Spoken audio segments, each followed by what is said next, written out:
Warning. This episode contains brain food that will lead to improved emotional and social intelligence.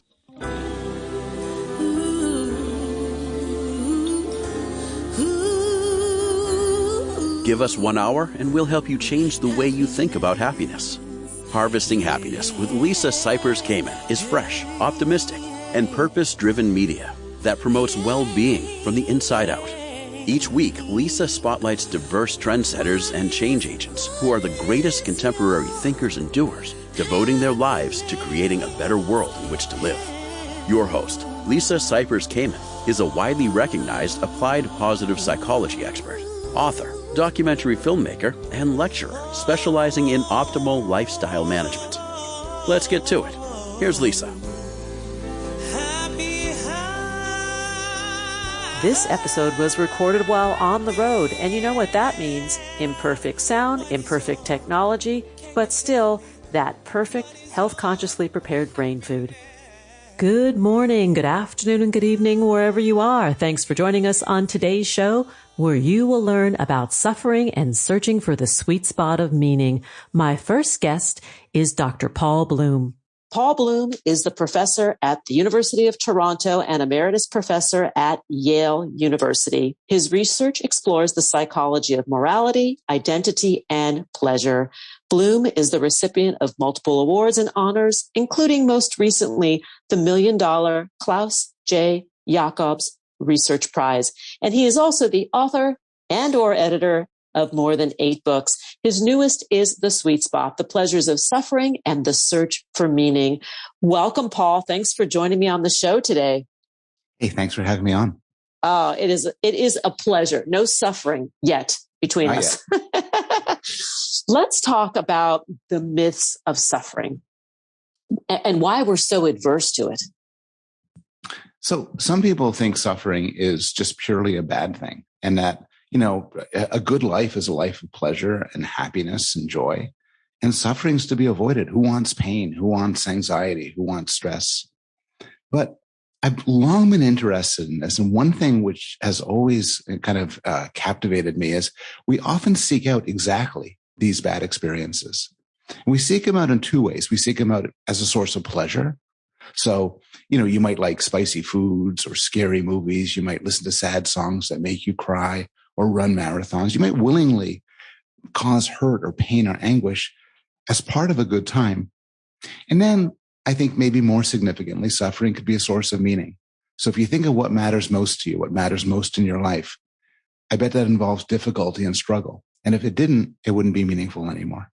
I think you hit the nail on the head with the contrast heightens the awareness, right? That it's like 2 sides of the same coin, that if we have a life that is continuously happy, with the absence of any discord whatsoever, there's no value or appreciation to that joy. It would lose out on a lot. It would be boring. We get used to happiness and we'd ultimately just live a very boring life. It would be easy, and maybe we still get pleasure. But the real excitement in life, what people value, I think, most is pursuits that involve struggle and difficulty.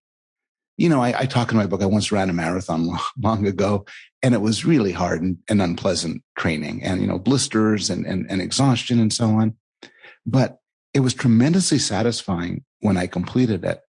And if it had been easy, if I had just found it, no problem at all, a lot of fun, I wouldn't be talking about it now. It wouldn't have had such value. And you think about pursuits like raising children or running a business. Yeah. That's a mixed blessing, right? Indeed it is. That's a really good point. Children are definitely cause both joy and suffering. Psychologists have argued that if you just add up all your interactions with kids, particularly young kids, actually the unpleasantness outweighs the pleasantness. We remember the peaks, we remember the wonderful times, but sometimes it's boring and stressful and sometimes very difficult. And everybody has issues with their children and bad times and problems. So why do we tend to remember our kids as the greatest joys of our life, the things that brought us meaning? Why, for me, do I think raising my sons is one of the most important things I've ever done? I think it's because we're not talking about pleasure here. I don't mean it's the most fun. What I mean is it has a certain significance, and a difficulty doesn't get in the way of the significance. It's part and parcel of it. The meaning. This is what I'm hearing you say, tapping into the meaning making of these events in our lives. That's exactly right. And maybe one big theme of my book is that, we're after many things in life. We are after pleasure. And I wouldn't deny that. I think pleasure is great. But we also want meaning. We want to be good people. We might want to find truth and beauty. There's just a lot of motivations people have, a lot of itches to scratch. And I think, we do seek on one level the absence of suffering. I don't know that we can avoid it, but, I think we get to a certain point in our lives where we naturally want to experience less of it. And we're better equipped to navigate that world of pain and suffering. I think that's right. It's one of the reasons I titled my book, The Sweet Spot, because we want a certain balance. I'm not sure it's a healthy life to constantly be seeking out suffering and anxiety and difficulty. Sometimes you want to lie on the sofa and watch Netflix. Sometimes you just want to hang with people. Sometimes, you want to drink a cool glass of water when it's hot outside. So yeah, we're not constantly pursuing suffering. But I think a life where we didn't pursue any suffering, where we never did something that was difficult, we never did something where we might fail, wouldn't actually be such a great life after all. I agree. I definitely agree. I think that, brings me to the point of the difference between distress and eustress, right? To live where your body and your mind and your life experience is constantly under siege, in trauma is not desirable, but that the sweet spot, right, of eustress, where you're placed in a situation that really stretches you, your example being training for the marathon. Yes, we want that. And there's a really important difference between distress and eustress, as you're describing it, which is one is chosen. When you choose something, you calibrate it, you have control over it, you have mastery over it. And I think that's where the real joy comes in. Unchosen suffering, when just bad stuff happens to you, somebody you love dies, you're assaulted, your house burns down, that's a lot harder to tell a good thing about. And I think for the most part, that's just, bad things happen and they're bad. We could try to make the best of it. We're often a lot more resilient than we think we are. But I wouldn't for a moment say that this unchosen suffering is good for you. And I think this is a really important point to differentiate between, because I think some listeners may say, wait a second, what do you mean? I have this health issue, I'm undergoing treatment, or I'm going through a divorce, or I just lost my parent, and so on and so forth. How can you even imply that this should be good? And I appreciate you clarifying that. And though, as well, that silver lining aspect, and that does build the resilience you mentioned. It needs to be clarified. I published an excerpt of my book in the Wall Street Journal, and right away when it came out, I got an extremely angry email from this woman who said, I've lived my whole life in chronic pain. Who the hell are you to tell me that this is going to be, this is good for me? You don't know what you're talking about. And very, very upset. And it's true. And I have to block that misinterpretation. Suffering you don't choose can really suck. I think because life includes a lot of unchosen suffering, nobody's going to go through unscathed. We need to talk about and think about ways to get better at it and to deal with it, and maybe find some degree of meaning in it. But there's no getting around it that, you'd rather not have that happen to you. You'd rather not live with chronic pain. You'd rather not have a child die. And so my book is not saying those things are good. What my book is saying is having children, running marathons, starting a business, difficult pursuits, that's where value is. To lean in as opposed to run away from these things that really challenge us, that within that sweet spot lies joy. Joy lives in those places. That's right. Ultimately. That's right. Joy lives in a certain balance. I don't think joy is fully found in a life of, pure bliss. We're just, lying by the pool and feeling good and eating hot fudge sundaes and drinking pina coladas and all that is nice. I wouldn't turn We're it not down. knocking it. We're not knocking it here. But honestly, by day 3, day 4, you're going to get a little bit bored. And then, by day 10, you're crawling out of your skin. Let's talk a little bit about brain science and what happens to our brains in this suffering spot. Well, So people look at the neuroscience of pain and pleasure. And honestly, and I'll say this more generally, I think the behavioral studies that look at how people act and what people think have so far told us a lot more than brain studies, which are often, inconsistent and unclear. But I will tell you about a study I liked. It's a study that looks at activity and pleasure and pain centers of the brain.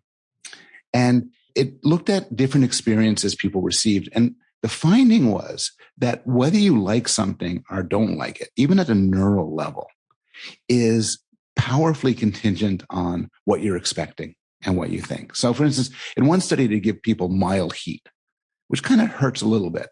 It turns out that if you weren't expecting it, it's very painful, and you say it's painful. But if you're expecting something worse, not only do you not find it painful, you find it pleasurable. And there's a host of findings that the very same experience could be either pain or pleasure, depending what you're thinking of it, depending how you're making sense of it. That is fascinating. So is it that we are priming ourselves? We're learning to manage the expectation. We know what's coming. Is that part of that sweet spot? I think it's a lot of it. One neuroscientist points out the brain is a difference machine. The only good answer you should have to the question, how are you doing, is compared to what? Compared to my past. And you put your hand in a bath. Is it cold? Is it hot? Well, it depends where you've been feeling before. We're so sensitive to differences and contrasts. And in fact, that's actually one way in which suffering can give short-term pleasure. Pain can give pleasure because we play with the contrasts. One reason why a hot bath or a sauna, why we choose to do it, is because when it gets a bit cooler or we jump into the pool, the contrast is wonderful. People eat hot curries because when you drink the beer, eat some yogurt afterwards, the relief is so powerful. So sometimes we put ourselves in painful situations because if you work it right, when the pain goes away, there's a rush of pleasure that overwhelms the original pain.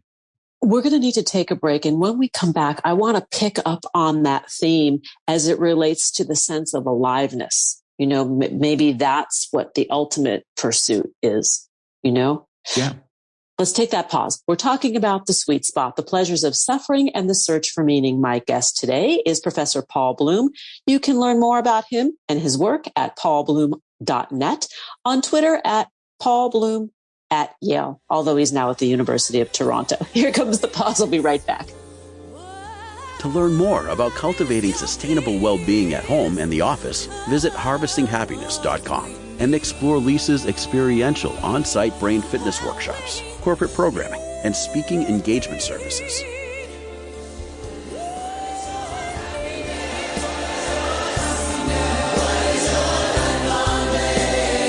And we're back continuing the conversation with Dr. Paul Bloom. We're talking about suffering and searching for the sweet spot of meaning. Let's get back to it. Paul, prior to the break, we sort of touched upon this idea of aliveness, that we're in that sweet spot, playing the edge between pleasure and pain. And we don't mean that in a sadistic or masochistic way, but we mean about really the human experience, that crossroads. How many of us experience this sense of aliveness in that place? It's a place where there is a sense of aliveness in different senses. One, it's not boring. It's interesting. It's exciting. We don't necessarily want to fail at anything we do, but the chance for failure, the chance for difficulty, even the chance for real trouble, it makes us feel alive. And then there's also the feeling of autonomy and control and mastery. The writer and theologian C.S. Lewis has a great example. He talks about fasting. And he says, if you're deprived of food because you ran out of food, you're too poor to get food, or someone stole your food, that's awful. Hunger is just terrible. But if you're abstaining from food purposefully as a religious ritual or for some other reason, that could feel magnificent. You could feel proud. You have control. It's something no animal can do. Simply choosing out of your sheer power of will to abstain from something. And sometimes we choose out of our sheer power of will to participate in painful activities. And, there's a lot to be said for this. And as you nicely put it, it makes you feel alive. Yeah, that's very, very interesting that you talk about the abstinence. or maybe even the renunciation of certain things, that, the giving away or surrendering the object, the food, or the behavior is very, very empowering. And that letting go process, which can feel like a little bit of suffering and pain, actually allows us to feel quite masterful at the end. That's right. I mean, so when I talk about suffering, I kind of have a big tent here, including a lot of things. And a lot of them is things that happen to you. So, I talk about BDSM in my book, where people, willingly and enjoyably experience pain at the hands of others, and there's controlled circumstances. I talk about hot baths, spicy food, scary movies. But you're exactly right that another side of it is deprivation. And certainly going without food or drink for a long period of time is a form of controlled suffering, where it's the absence of something you want that gives it value. And in general, I think it's one thing which we find in all religions. Religions ask you to give up on some things you would otherwise want to do. And I think there's a feeling of mastery at succeeding in doing this. And maybe a checking of the ego as well. That it puts the ego back in balance. And I know that is part of many traditions that have fasting as part of their rituals. It is. It's an interesting paradox, though, isn't it? Because on the one hand, you're exactly right. When you fast, you sort of, submit yourself to God. You're not so important. You're doing something, you're following a higher command. But on the other hand, when you do these exercises like fasting, you often feel pride. Maybe it makes you feel better about yourself. And, so there's this tension. And in fact, C.S. Lewis, talking from a theological standpoint, worries about it. He says, all these people who suffer for religion, I'm worried they feel too good about themselves. I'm worried that we want them to to feel bad about themselves, but there they are getting all prideful. Very, very interesting. Let's talk about a point you make in the book, The Sweet Spot, about suffering enhancing our social status, because this caught my eye. Yeah. So there's all sorts of reasons why we suffer. And sometimes we suffer privately by choice. But sometimes we suffer big. We suffer in public. We suffer in ways that people could see. You see a bunch of teenage boys and they're sitting around a table and they're daring each other to see who could eat the most put the most Tabasco in their mouth, or wasabi sauce. You see somebody in there's a Hindu ritual in Mauritius where in front of the whole town, men put spikes through their body and put hooks into themselves and drag heavy objects up a hill. It's the most public event of their lives. And it's what chosen suffering does here is it advertises yourself. It shows something about yourself. Often it might show how strong you are, how strong and fit and determined you are.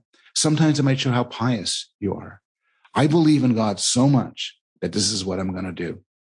Sometimes it's to show what a desirable marriage partner you are. Sometimes, and this gets us into a very different dimension, sometimes people harm themselves as a cry for help. In a situation where simply asking people for help won't do, people sometimes go further. And I think there's many theories of what goes on here, but one theory for why people will harm themselves or scar themselves is to get help from other people. Yes, and there are those who will self-harm very privately and secretively as a way to divert pain, right? Divert psychological pain into physical pain, because the physical pain becomes more manageable than the severity of the emotional pain. That's exactly right. And that's a more general phenomenon. It's a different reason, which we haven't discussed, for why pain could sometimes be welcome, which is, sharp physical pain of a certain sort can distract you from yourself, can distract you from your troubles. So cutting yourself has all sorts of serious problems, but I know people who do rigorous exercise, like, full-blown sprints and other forms of rigorous exercise. I tell in my book of how the first time I did sparring in Brazilian jiu-jitsu, I'm sparring with this guy who was younger than me and stronger than me. And I realized afterwards that for those minutes, I thought of nothing else. It was just totally immersed in it. And that's one thing pain can do for you. So what I hear from this is the idea that the suffering or the pain becomes a form of practicing presence. Yes. And there, in an odd way, it intersects with something like mindfulness meditation, which goes at the same thing from a very, very different direction. But yes, that's exactly right.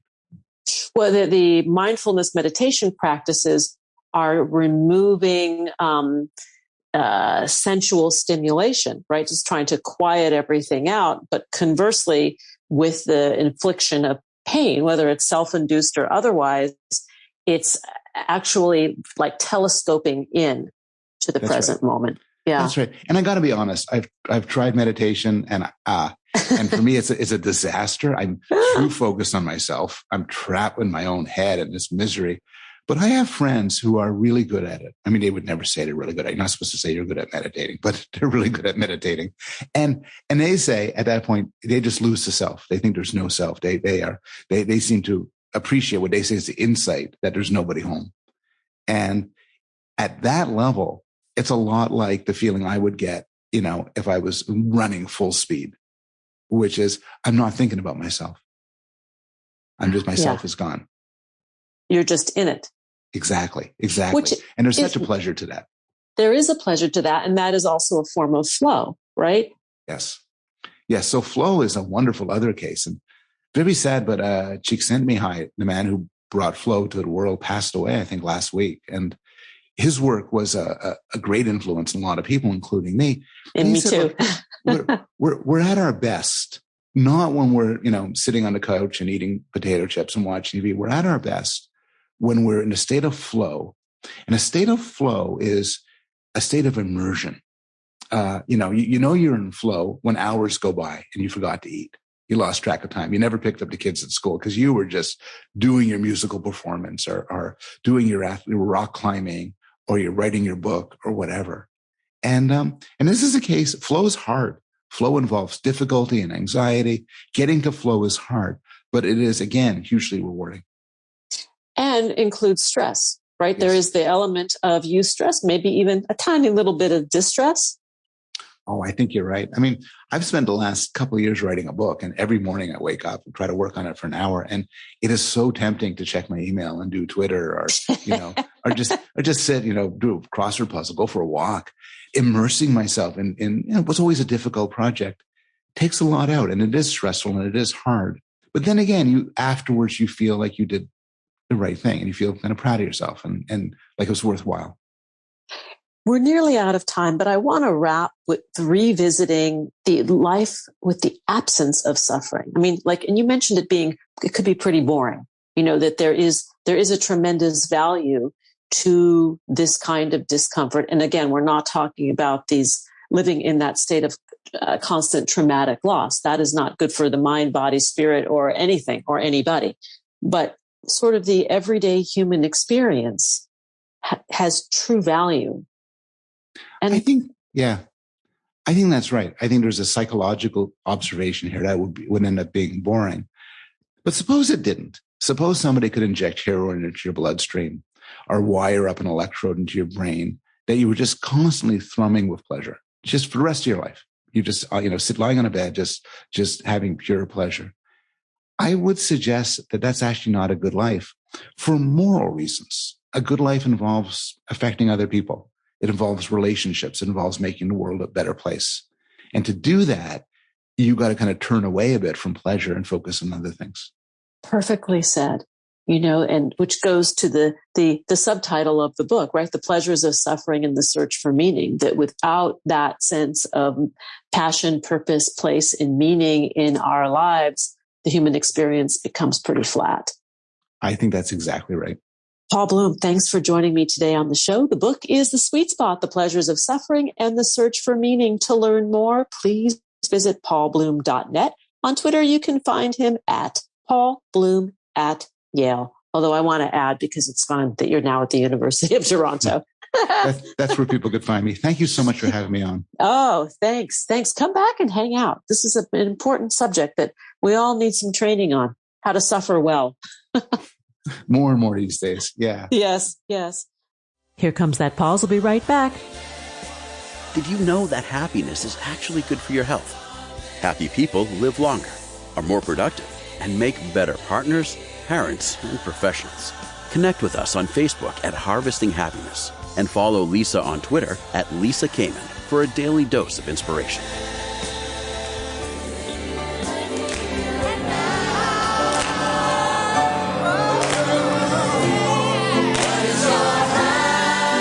And we're back, continuing the conversation about suffering and searching for the sweet spot of meaning. My next guest is Whitney Goodman. She's a licensed marriage and family therapist. She is a radically honest psychotherapist behind the popular Instagram account at Sit With Wit and owner of the Collaborative Counseling Center, a private therapy practice in Miami, Florida. Whitney helps individuals and couples heal past wounds and create the life they've always wanted. Her work has been featured in dozens of publications and programs, including the New York Times, Teen Vogue, New York Magazine, InStyle, and Good Morning America. She is the author of Toxic Positivity, Keeping It Real in a World Obsessed with Being Happy. Welcome, Whitney. Thanks for joining us on the show today. Hi, thank you so much for having me. Well, let's just get right to it. With a show named Harvesting Happiness, I know that I oftentimes over the last 12 years have had my share of eye rolls, like, what do you mean? And when we talk about Pollyanna, the character who is known to always be happy or think positive thoughts and then manifest positive outcomes, you really go right to the point and say life is not always happy. Exactly. It's not, unfortunately. Unfortunately. And yet, as humans, we are obsessed with the idea of, air quote, just wanting to be happy. Yes, I think it's become something that we are so obsessed with, that we have to be pursuing all the time. How, in your view, if at all, does this pursuit of happiness or all things happy coincide with this drive and impulse to always be perfect and always get it right?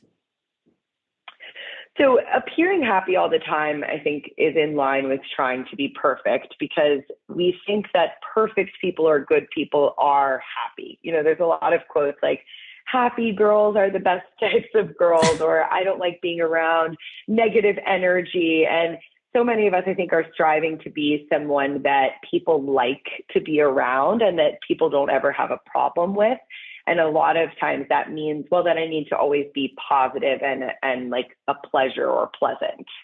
So when we talk about toxic positivity, define that. I mean, I think I know what it means, but define for the listeners what it means to be around somebody or what it feels like to be around somebody who's toxically positive.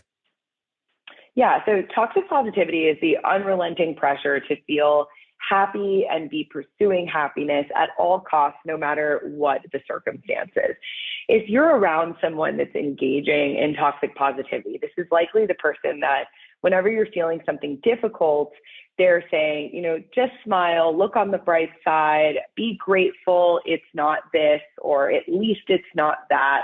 And they're constantly trying to tell you that whatever you're feeling is not only wrong, you shouldn't be feeling it, and you need to start feeling this happy emotion instead. So are toxic positives minimizers? For sure. I think it can be a form of minimizing. It can also go into like gaslighting territory when we look at it with some of these bigger issues that are particularly harmful.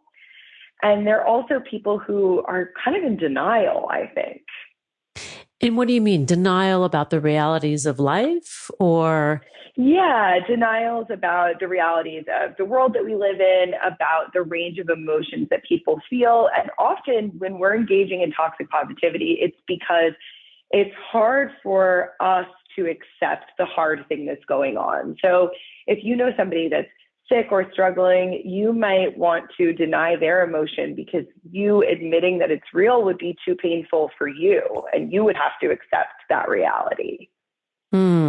I get it. I get what you're saying. I also want to just mention something about our relationship to issues, because somebody who is always trying to find the silver lining, but not minimizing the fact that sometimes life just sucks. I mean, there are difficult things that we go through. There are losses, hardships, difficult situations.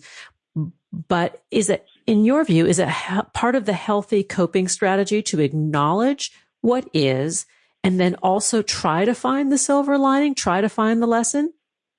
Yes, absolutely. So I think that there are some situations that really don't have a silver lining. They're just they just suck, like you said. But there are a lot of situations where we can attend to what's good, what's bad, and what's neutral, make space for everything. And when we do that, I actually find that it's a lot easier to be positive or find the silver lining because we've allowed ourselves to move through it naturally. Well, I think that brings us to the point of, you speak about processing emotions, and a good many of us have not learned how to do that. We have such a low emotional intelligence quotient that the idea that a feeling and an emotion comes up, we try to push it away, whether it's with toxic positivity or destructive behaviors. What's up with that? And how can we learn to access that part of ourselves? Especially if we don't get it from our parents, right? Exactly. So that's so true. And we don't come out of the womb knowing how to process and feel our emotions. So if you don't know how to label, express, and talk about an emotion, it's much more likely that you're going to engage in toxic positivity or some of these other destructive behaviors that you're speaking about. So the thing that I suggest people start to do first is really just figure out, what do I feel like physically in my body when I'm experiencing different types of emotions, and what might I label them, and trying to come up with a language to talk about those things. So when we process our emotions, the labeling might be a little bit hard. It might be even hard to describe where you feel that in your body, and it's all common in therapy to say, where do you feel that in your body, right?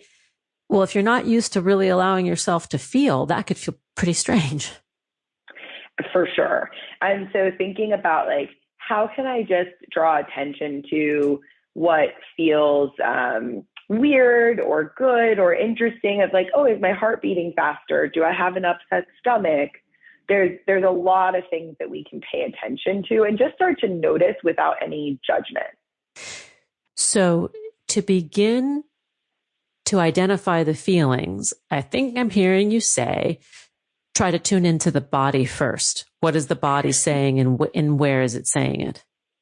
Yes, exactly. That's what I think is one of the easier steps to start with. A lot of people, when they think about feeling, they're only thinking about their thoughts.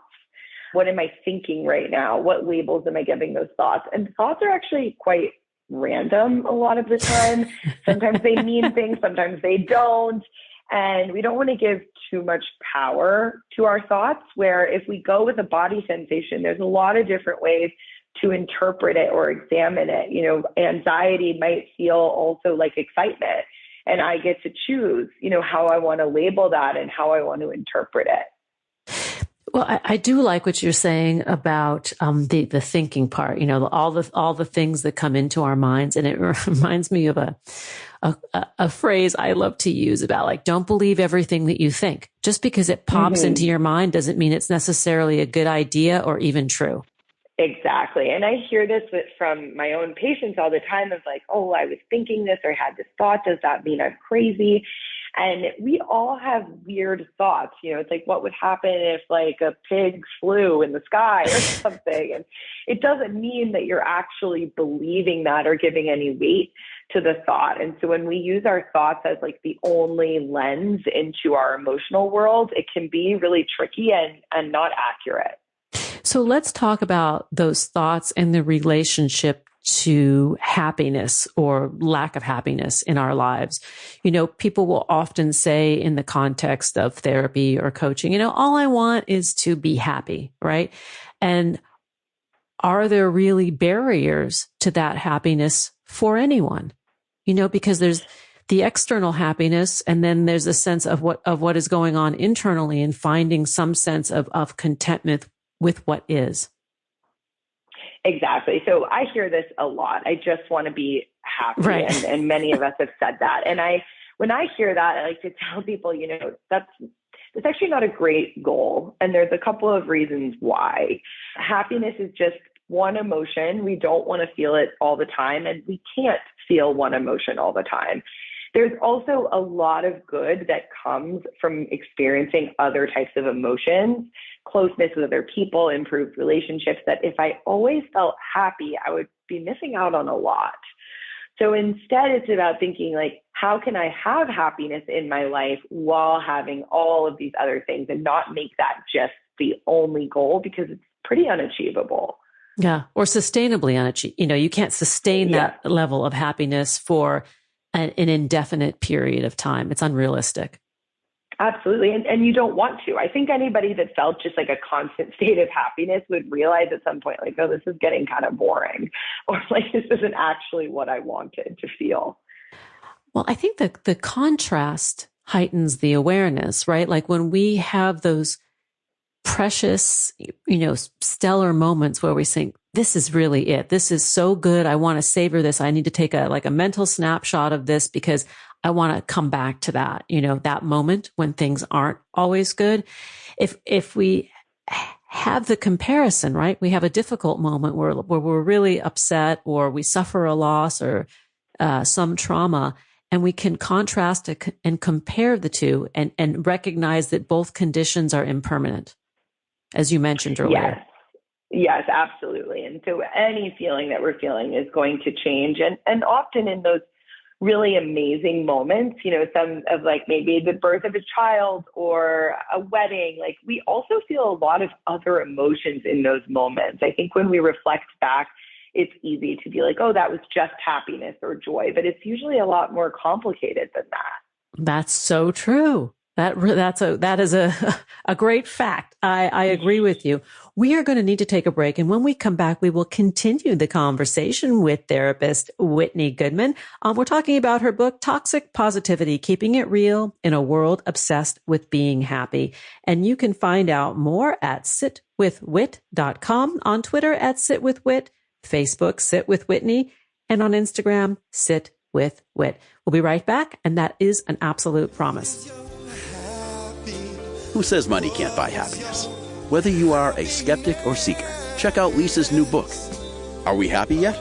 8 Keys to Unlocking a Joyful Life.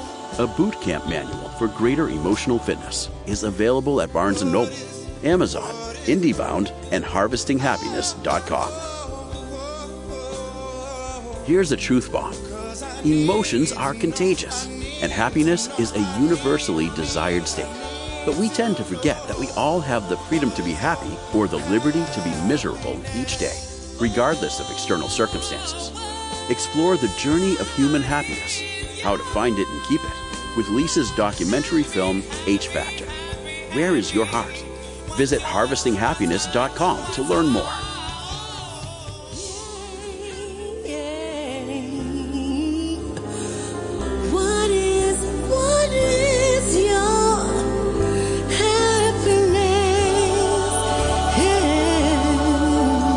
And we're back, continuing the conversation with Whitney Goodman. We're talking about suffering and searching for the sweet spot of meaning. Let's get back to it. So, Whitney, let's kind of turn the subject matter to the complainers and we all like to complain. I will admit it, even as a positive psychology expert, I love a good kvetch. Like, who doesn't? Who doesn't love to chew the fat? But there's a way to do it where it's effective and useful, and a way to do it where it's not. Absolutely. And I agree. I love a good complaining session as much as the next person. It's so juicy. It's satisfying. It is. So tell us how to do it. So complaining has a bad reputation, as you mentioned. And I think what really matters when we're complaining is that we're using facts and logic. So we're focusing on what's actually happening. We know our ideal outcome, which sometimes might just be that we want to vent and blow off some steam. And we understand who has the ability to make that happen. So that means that we're complaining to the right people who can give us what we're looking for. And sometimes we bark up the wrong tree. We might want it from our partners or our coworkers, and maybe they can't deliver. Exactly. And sometimes we complain too much to the same person. It's good to diversify your complaints and talk to different people also, so we can get different feedback. I love that. Yeah. Diversify. Yes, diversify who you kvetch to. Exactly. Make your roster a little bigger. Well, I think that you make a good point there, because oftentimes I know that I've had people in my life who are like habitual whiners, and you go like, oh my God, does this person just not give it a break? So definitely expanding the repertoire so you have more sounding boards so you don't fatigue your listener. Absolutely. And if you have those people in your life, it's okay sometimes to say, it seems like you're going through a really hard time and I just don't have the space to listen to this right now. Or, have you thought about talking to so-and-so? Like, you don't have to listen to every single complaint. There was a video that went viral a few years back. Maybe you know of it. It was about a 3-minute video. It was called "It's Not About the Nail." Have you ever seen that one? It sounds very familiar. Yes. So it's a man and a woman sitting on the couch, and they're engaged in this really intense conversation. And then suddenly the camera moves to the side, so you see the profile of the woman, and she has a nail stuck in her forehead. And the guy is trying to tell her if she would just remove the nail, her problem would be solved. And she's telling the guy, don't try and solve my problems. And she just wants him to listen, Yeah. And that's why you have to be so direct also when you're complaining to people, like, say, you know what, I just really want to vent. I don't want any suggestions right now. And that also takes the pressure off the other person that I know, okay, I can just sit here and listen, nod along, say, and not have to offer up any words of wisdom. You don't need to think. You just need to be, right? With the other person and let them just get it out. And it makes good sense. So hard. Yeah. We're fixers. We want to fix. We want to make the boo-boo go away. Exactly. I think that's where toxic positivity comes up most often, is because it's a good intention. We want to fix it. We want to make it better. As a mom of young adult children, I am guilty of this. And my daughter, who is in her mid-20s, will Mom, I don't need you to fix anything. I just need you to shut up and listen. And I'm like, okay, got it. Got my role. I can do that. Exactly. I've had the same conversation with my mom many times. It's a thing, it's a thing. Yeah. Let's talk about discrimination with a smile, because you write about this in Toxic Positivity. And I think this is an amusing and relevant point. Yeah, absolutely. I was actually so shocked when I was researching the book with how deep this positivity culture goes and in how many ways it's been used to maintain certain institutions and types of discrimination. And we see that in racism, sexism, classism, transphobia, all these different types of prejudice. Speak a little bit more about that, because what you're saying is that when we sort of fall out, when we're not we're not in line with the culture of the environment that we're in. Is that what you're saying? Yeah. So a lot of what I saw, especially during the pandemic and when people started talking a lot more about racism and prejudice, was that everybody would make these comments of can't we all just get along, or just be grateful you don't live in X country. It was a lot of this dialogue of please stop complaining. I don't want to hear about the ways in which you're being discriminated against.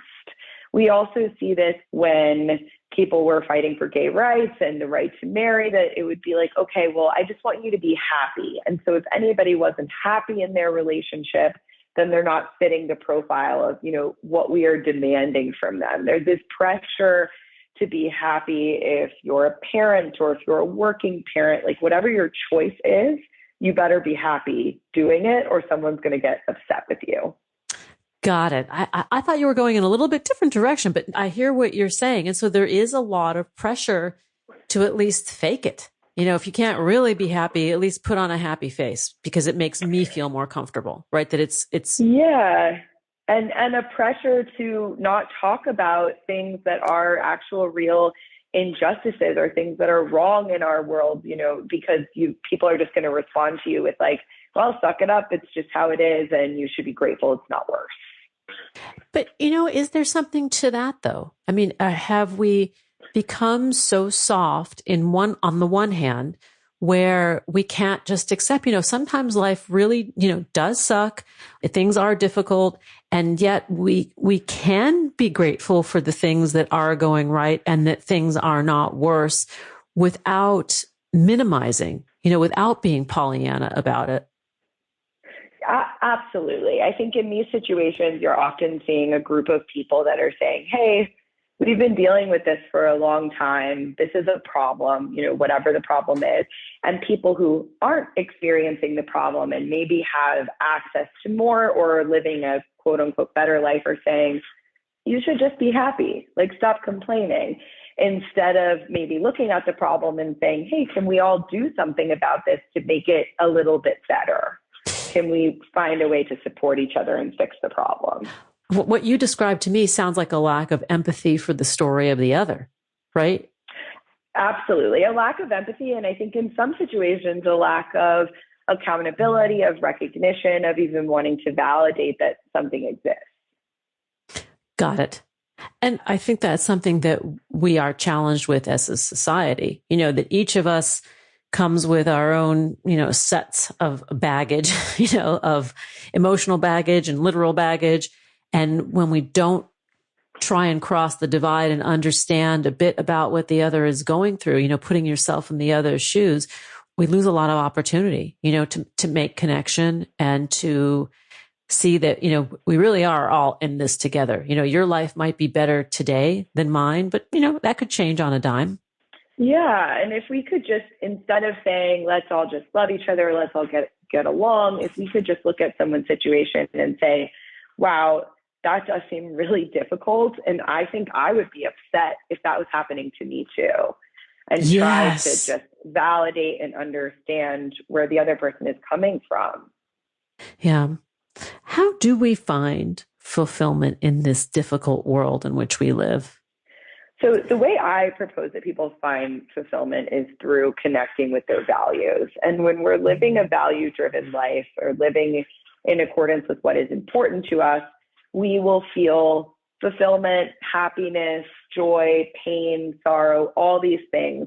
But it will feel fulfilling in the sense that, like, this is my path. This is what I'm in alignment with. This is what is important to me.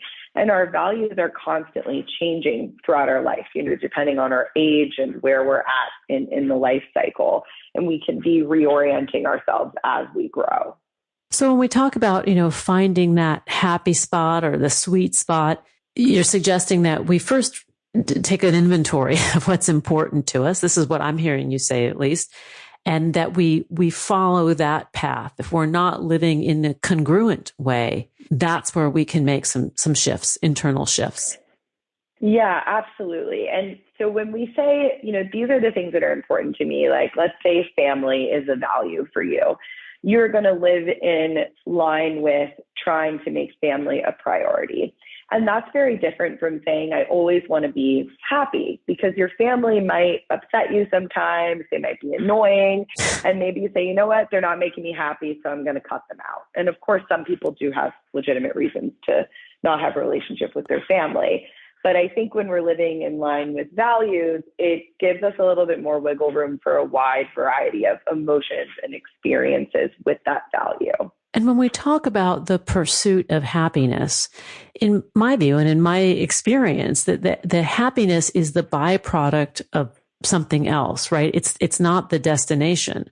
It's not the goal. It's the byproduct that comes from doing those things that make us feel most alive, most connected, and of most value. Yeah, it's absolutely a byproduct. And it's something that we might experience intermittently while doing something that's really challenging, when we hit goals along the way. And I think when we accept that it's not going to be all happiness at the end or in the middle, it's much easier to feel it when it comes in those waves. Yeah, I agree with you. And I find that happiness can be elusive, but yet when I stay to the values that you discuss, or when we really find that true north for ourselves, whether it's through our work, our relationships, or the combination, of the two, that we tend to, maybe we're not happy all the time, but we have the ability to bounce back. We are more resilient and have that easier bounce back because our lives are more well-rounded. Yeah, absolutely. And we stop looking so much for happiness in places where we're told it exists, where it really doesn't, whether it's material possessions or that next promotion that ends up not making you feel any better. It's it's easier to find like that feeling of joy and happiness when we're living with our truth and our values. Whitney Goodman, thanks for hanging out with me. Thank you so much for having me. Oh, it's a pleasure. The book we're talking about is Toxic Positivity, Keeping It Real in a World Obsessed with Being Happy. To learn more about Whitney Goodman, please visit her at sitwithwhit.com, on Twitter at sitwithwhit, Facebook is Sit With Whitney, and on Instagram you can find Whitney Goodman at sitwithwhit. Thanks again for hanging out with me. Thank you again for having me. A pleasure. Thanks for joining us on this episode of Harvesting Happiness. This is Lisa Cypers Kamen, and on behalf of my guests today, Dr. Paul Bloom and Whitney Goodman, wishing you kind thoughts, kinder words, and the kindest of actions. Until next time, remember, happiness is an inside job. Happiness is your inside job. Please go out and rock your day, and remember to be kind to one another. Keep harvesting your own happiness anytime and anywhere, from the comfort of wherever you are. Subscribe, listen, and share hundreds of downloadable episodes via our free app or from our libraries at toginet.com, iTunes, Google Play, and other fine podcast platforms. To learn more about Lisa's global consulting services, please visit harvestinghappiness.com. Spread more joy by liking us on Facebook at Harvesting Happiness and following Lisa on Twitter at Lisa Kamen. Harvesting Happiness is produced in collaboration with TogiNet Radio, KBUU Radio Malibu.net, and is available on PRX, the Public Radio Exchange.